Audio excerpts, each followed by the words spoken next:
இன்னைக்கு ஒருத்தவங்க ஃபோன் பண்ணியிருந்தாங்க.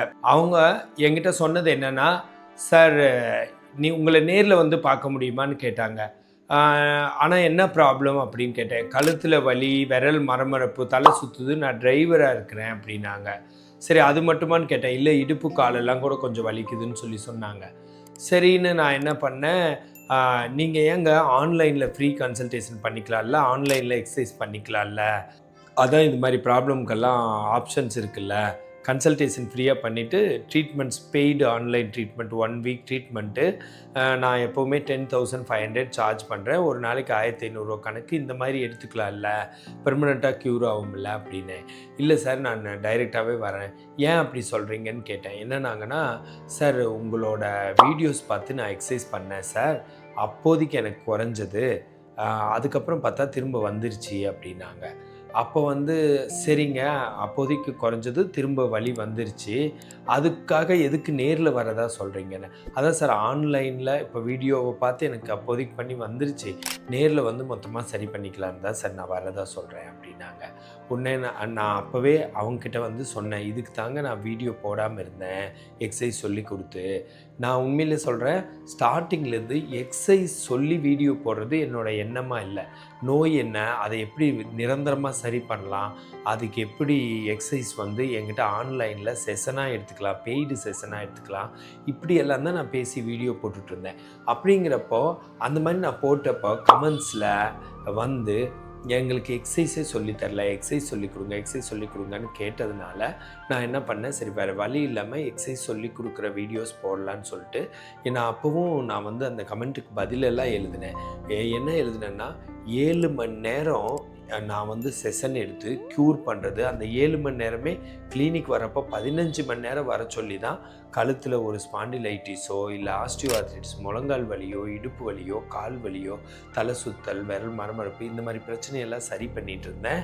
அதை வந்து சரி ஆன்லைனில் இப்போ என்னோடய கிளினிக்ங்கிறப்போ என்ன க்யூர் பண்ணுவேன்னு தெரிஞ்சு ஒரு ஃபேஸ் டு ஃபேஸ் வேறவங்க ரெஃபர் பண்ணி அவங்க எடுத்துக்கிட்டாங்க, இவங்க எடுத்துக்கிட்டாங்கன்னு சொல்லி, ஏன்னா பல வருஷமாக இருக்கிறேன்ல சொல்லி, அது மூலம் வர்றதுனால அந்த நாளும் அதுக்கான ஃபீஸ்னு ஒன்று இருக்கும்லங்க, அது வந்து கட்டுறதுக்கு ஈஸியாக இருக்குது லோக்கலில் இருக்கவங்களுக்கு.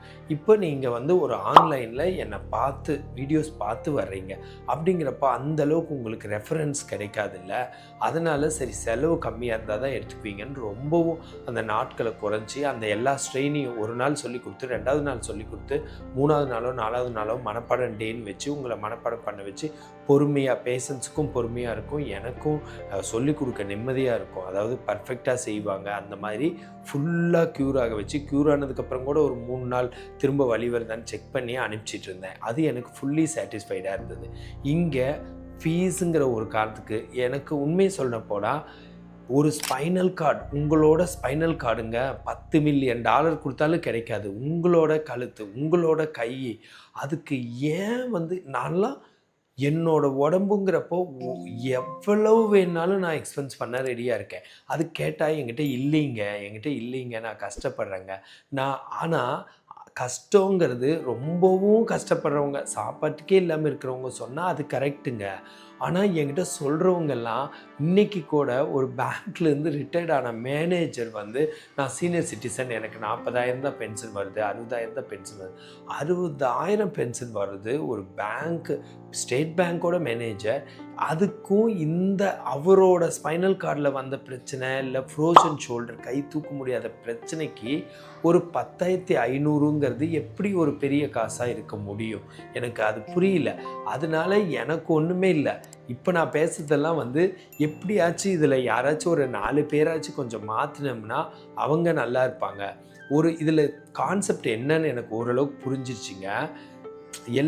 என்ன பண்ணலாம், ஒரு எஜுகேஷனுக்கு 20 லட்சம் 30 லட்சம் செலவு பண்ணலாம். குழந்தையோட எஜுகேஷனுக்கு வீட்டுக்கு 1 crore 50 lakhs செலவு பண்ணலாம். இது மக்களோட மனநிலை. எங்கேயாச்சும் ஒரு வெளிநாடு வேலைக்கு போகிறதுக்கு எவ்வளோ ஒரு 4 லட்சம் கட்டி 10 லட்சம் கட்டி கூட அந்த இதை வாங்கி வேலைக்கு போகலாம். இது மாதிரியே நிறையா இருக்குது நல்லா செலவு பண்ணுற இடமெல்லாம். அவங்களோட உடம்புன்னு வந்துருச்சுன்னா, அவங்களுக்குன்னு பிரச்சனைன்னு வந்துருச்சுன்னா அதுக்கு பண்ணக்கூடாது. இல்லை அப்படியே இருக்கலாம், இல்லைன்னா உயிருக்கே ஆபத்தாக இருந்தால் மட்டும்தான் பண்ணணும். ஆனால் ஒரு எக்ஸசைஸ் பண்ணி சரி பண்ணுறது அதுக்கெல்லாம் பண்ணக்கூடாது. ஏதோ ஒரு கான்செப்ட் எக்ஸசைஸ் க்யூர் ஆகுதுன்னு தெரிஞ்சுது, அதில் இவர் நல்லா பண்ணுறாருன்னு இதெல்லாம் தெரிஞ்சதுக்கு அப்புறம் கட்டாததான் சொல்கிறேன். க்யூர் ஆகாதுன்னு டவுட் பட்டு கட்டலைன்னா பரவாயில்ல, க்யூர் ஆகுதுன்னு நல்லா தெரிஞ்சுக்கிட்டு ஆனால் அந்த எக்ஸ்பென்ஸில் வந்து நிற்கிறவங்களுக்கு தான் நான் சொல்கிறேன். இது என்ன எக்ஸ்பென்ஸுங்க, இது என்ன இதனால் என்ன நடக்கும்? ஒரு மிகப்பெரிய பிரச்சனை, தலை சுற்றிட்டே இருக்குது, கீழே விழுந்துருவோம். நல்ல பைக்கில் போகிறப்போ சுற்றி கீழே விழுந்துட்டா உயிருக்கே ஆபத்து தானே. இல்லை ஒரு நர்வ் கம்ப்ரெஸ் ஆகி ஏதாச்சும் குவாட்ரி பேரசிஸ், குவாட்ரி ப்ளீஜியா மாதிரி 2 கை 2 கால் வராமல் போயிட்டா எவ்வளோ பெரிய ஆபத்து. இது அவங்களோட பேக்ரவுண்டை பார்க்குறப்போ இதையும் பார்க்குறப்போ அவங்க ஏன் செய்கிறாங்கன்னு தெரியல. அது எதுக்கு செய்கிறாங்க எனக்கெல்லாம் புரியல. அது என்ன கணக்குன்னு எனக்கு தெரியல. இப்போது இந்த டிரைவரே எடுத்துக்கோங்க, அவர் வந்து ரொம்பவும் கஷ்டத்தில் இல்லை, டிரைவர் வேலை பார்க்குறாரு, ஓரளவுக்கு ஏர்ன் பண்ணுறாரு. அப்போ ஏன் தேடி தேடி அந்த ஃப்ரீயாக போட்ட 2 வீடியோ 3 வீடியோ பார்த்து பண்ணணும்? எனக்கு அது புரியல.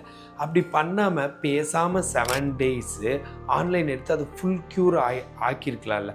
ஒரு 2 வீடியோ போட்டு 4 மினிட்ஸ் 3 மினிட்ஸ் போட்டதில் அவருக்கு பெயின் குறையுதுன்னா அப்போ ஏன் 7 ஹவர்ஸ் எடுத்துக்கிறதுல நூற்றுக்கணக்கான எக்ஸசைஸ் சொல்லித்தரதுல பெர்மனெண்ட் க்யூர் ஆகாது? பெர்மனெண்ட் க்யூர் ஆகும்னு நினச்சி தானே நேரில் வரதா சொல்கிறாரு. அப்படிங்கிறப்போ இது என்னன்னு தெரியல. பட் இப்போ சொல்கிறேன், அந்த வீடியோஸ் எனக்கு போடவே பிடிக்காது எக்ஸசைஸ் சொல்லி கொடுத்து.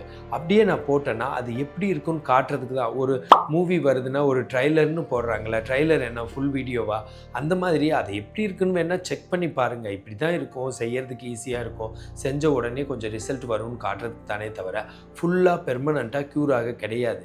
ஏன் ஃபுல்லாக பெர்மனண்ட்டானா, நான் 7 மணி நேரம் ட்ரீட்மெண்ட்டை அதுவும் ஒரு மனுஷன் உட்காந்து தாங்க சொல்லி தர முடியும், அதை வீடியோவாக போட முடியாதுங்க.